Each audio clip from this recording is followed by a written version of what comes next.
जब उन्होंने स्वधर्म कहा, स्व का मतलब है हम खुद, धर्म का मतलब है नियम, तो आत्म के नियम, वो आत्म के नियमों की बात कर रहे हैं। आत्म का स्वभाव क्या है, ये कैसे काम करता है, आपको इसके साथ क्या करना चाहिए। जैसे भौतिक के नियम हैं, वैसे ही आत्म के भी नियम हैं। वो कह रहे हैं आपको आत्म के नियमों से जीना चाहिए, न कि भौतिक नियमों से।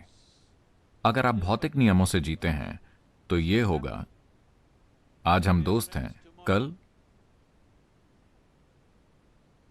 कुछ होगा और हम लड़ने लगेंगे। हाँ या ना?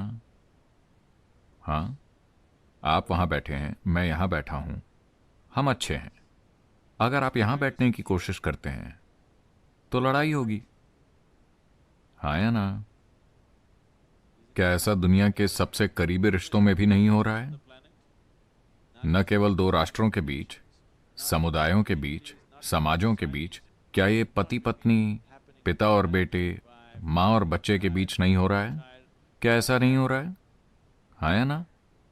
क्योंकि ये भौतिक के नियम हैं कि आप वहां बैठेंगे, मैं यहां बैठूंगा, कभी कभार मैं वहां आऊंगा, हम ये करेंगे, अगर हम चाहें तो हम गले लगेंगे। लेकिन अगर मैं आपके सिर पर बैठूं या आप मेरे सिर पर बैठें तो ये काम नहीं करेगा। हाँ या ना? अब बार बार एक मक्खी यहां आकर बैठती है। शुरू में वो सिर्फ यहां बैठी, कुछ समय बाद वो काटने लगी, फिर चुक। हाँ या ना? शायद आप उसे पकड़ ना पाए, लेकिन आप उसे पकड़ना चाहते हैं, है ना? तो भौतिक की यही प्रकृति है। तो कृष्ण कह रहे हैं कि अगर आप भौतिक के नियमों से चलते हैं, अर्जुन शोक प्रकट कर रहे हैं, मैं अपने भाई को कैसे मार सकता हूं, मैं अपने दादा को कैसे मार सकता हूं, अपने गुरु को कैसे मार सकता हूं, क्योंकि इस युद्ध में वो दूसरी तरफ हैं। तो कृष्ण कह रहे हैं, देखिए, अगर आप भौतिक के नियमों से चलते हैं तो आपको मारना होगा। वो दूर रहे, आप दूर रहे, कोई समस्या नहीं। अब हमारे रास्ते टकरा गए हैं, अब इससे बचा नहीं जा सकता। आज नहीं तो कल आपको मारना ही होगा। तो मारने का पल आ गया है, आप इसे रोक नहीं सकते। यह आपकी पसंद या उनकी पसंद नहीं है, यही भौतिकता का तरीका है। भौतिकता में सीमाएं होती हैं, अगर सीमाएं पार हो जाती हैं तो, आया ना? हर किसी के लिए, इस दुनिया में हर किसी के लिए आपकी एक सीमा है। हाँ, आपका दुश्मन यानी सीमा वहां है, अगर वो उसे पार करता है तो परेशानी होगी। आपका पड़ोसी यानी सीमा वहां है, अगर वो उसे पार करता है तो परेशानी होगी। आपका दोस्त यानी सीमा यहां है, अगर वो उसे पार करता है तो परेशानी होगी। आपके पति या पत्नी यानी सीमा यहां है, लेकिन अगर वो उसे पार करते हैं तो परेशानी होगी। आपका बच्चा यानी सीमा यहां है, लेकिन अगर वो उसे पार करता है तो परेशानी होगी। हाँ या ना?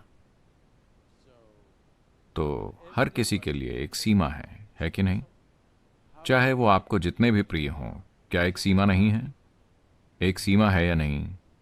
एक सीमा है ना? अगर हम सीमा बनाए रखते हैं, येलो लाइन को देखिए, अगर आप सीमा को बनाए रखते हैं तो भौतिक दुनिया में चीजें काम करती हैं। अगर आप सीमा पार करते हैं, अगर सीमा का कोई भी उल्लंघन होता है तो हिंसा की शुरुआत हो चुकी है ना? हिंसा की ओर पहला कदम उठ गया है। शुरू में ये शब्दों में होगी, फिर थोड़ी धक्का मुक्की और फिर मारकाट।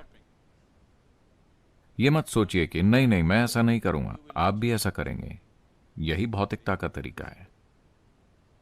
तो कृष्ण कह रहे हैं कि अगर आप ये नहीं चाहते, अगर आप इस मारकाट के साथ संघर्ष कर रहे हैं, तो आप अपने स्वधर्म का पालन कीजिए, आत्म का मार्ग, जहां कोई सीमा नहीं होती। आप यहां बैठकर हर जगह हो सकते हैं, आप यहां बैठकर कहीं नहीं हो सकते हैं। इसमें कोई भी सीमा पार नहीं करता। जब आप यहां बैठते हैं और आप किसी की सीमा पार नहीं कर सकते, कोई आपकी सीमा पार नहीं कर सकता, अगर आप इसका अनुभव करते हैं तो मुझे आपको लड़ने के लिए कहने की जरूरत नहीं है।